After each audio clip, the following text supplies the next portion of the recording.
I love hearing the casters. Honestly, it's great to have you guys around. Thanks. Always So, always underhyped, man. The casters. Love it.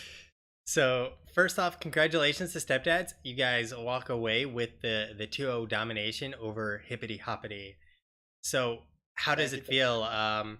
I mean, obviously that last game was a little bit of a roller coaster there, but the first game I'd say was the opposite. It was kind of like a rocket heading to Mars. Yeah, the first game was we played that fairly well, and we had a lot of control. In the second game, we didn't push our advantage as much in the first game, so it was a little rocky. It was great to see those winions coming in the last second clutch. But the domination feels great. Stepdads as a team last season, I wasn't on the team, but as a team last season, I'm pretty sure they tied every single match except for two, if I'm not mistaken. Oh wow. So they were like, oh, 12 and 2 by the end of the or 2 and 12, I guess, the 12 ties. So it feels good to break that streak. New Yeah. roster here though, and definitely feels great. Yeah, so that first game, uh, it just felt really brutal. If I'm being honest about like for Hippity Hoppity, your rotations were just very clean and on point. Your team fights were excellent, and the draft looked really good. So, did you guys expect to get that good of a draft coming into game one?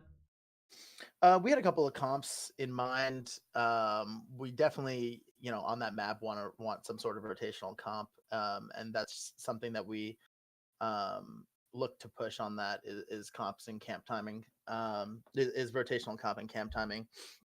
But yeah, I think we got a lot of the heroes that we're comfortable on. I had an awful showing on my Ev. I think I missed every single cage, but aside from that, it was pretty comfort picks overall. Yeah. I mean, you don't really have a cage to put up if they're dead. Is it kind of like a graveyard instead? Yeah, I I had a few peeling cages, but Yeah. aside from that, I genuinely think one of their heroes hit the cage one time because it was a peeling cage rather than an engaging cage. Dream was doing great setting up the roots, and it was just overall good team play on that map. Yeah.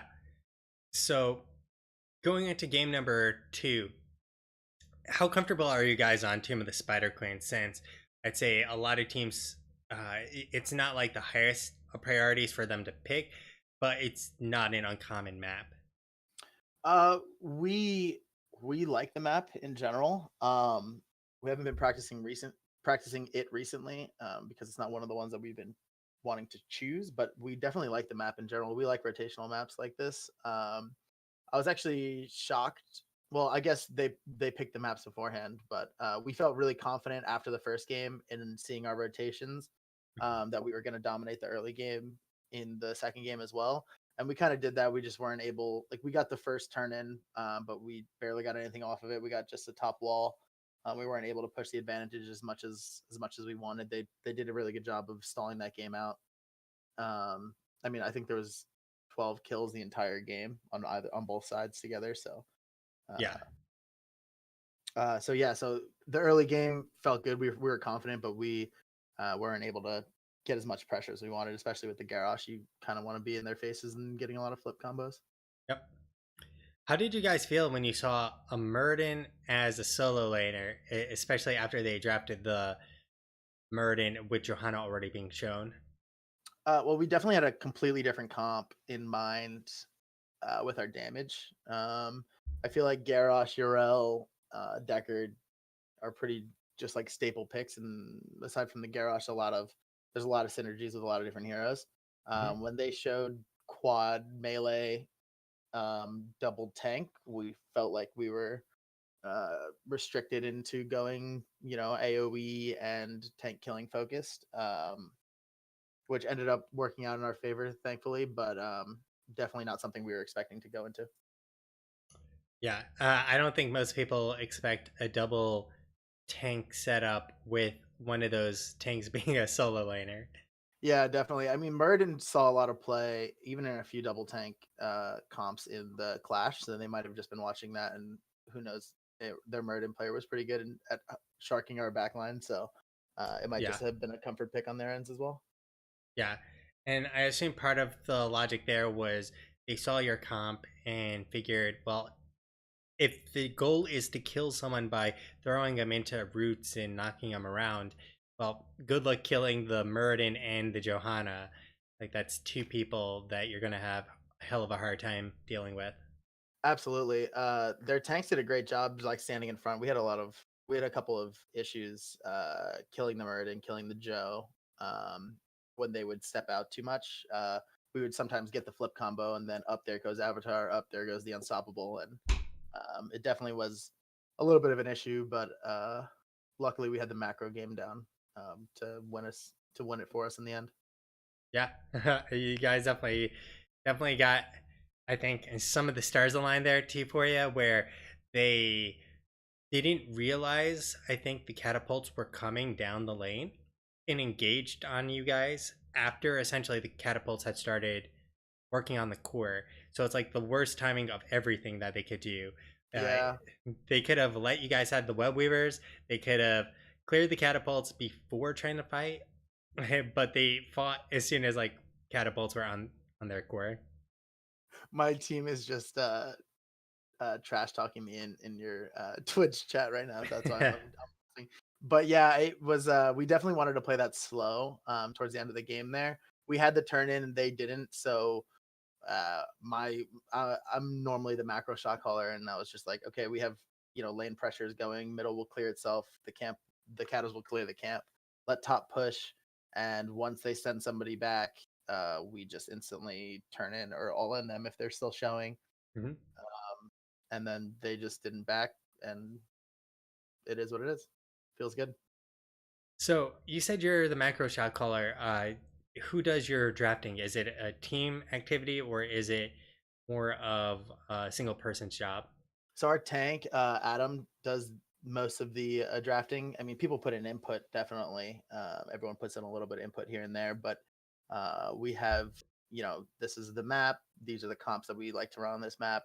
Naturally, there is room for flexes, like in this last game where we flexed the Kael'thas and Tychus, where we thought it was necessary. Mhm. Um, but we have a big enough hero pool that it lets Adam pretty comfortable in picking different comps for different maps, and he's pretty good on the drafting.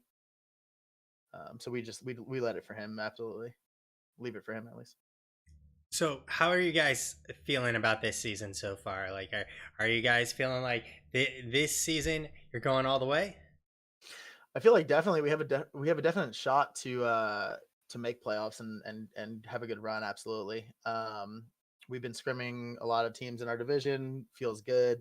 We've been scrimming a lot of teams in East and in Heroic, and those also feel good. So it hasn't been we haven't seen too many things that are scaring us in general. I mean, there's a lot of good teams in our division. Don't get me wrong, but we definitely have a horse in the race. All right. Well, now I'd like to give the floor to you if you'd like to give any shout outs before we go.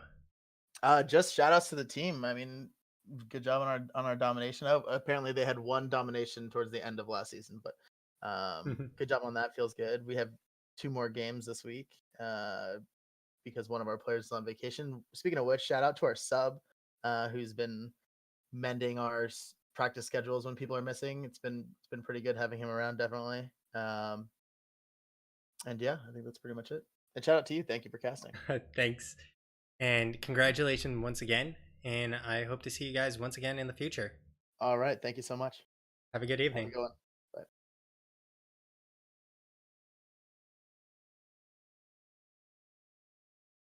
All right, guys, that is going to do it for me tonight. And I hope you enjoyed my triple shoutcast evening. If you stuck around for all of them, thank you so much. If you didn't stick around for all three of them, check out my next one, which is happening, I believe, on Wednesday. I think Wednesday is my next triple shoutcast. Yeah, I'm doing another triple shoutcast. This time we're actually going to be following Heroes of the United States, who are playing back-to-back games. So Heroes of the United States facing off against Stitches Be Crazy, and then they'll be facing off against 104. And finally, I'll be ending the night with Soak Every Lane versus Reborn Knights Red, who are obviously associated with Reborn Knights Black, who we casted earlier this evening.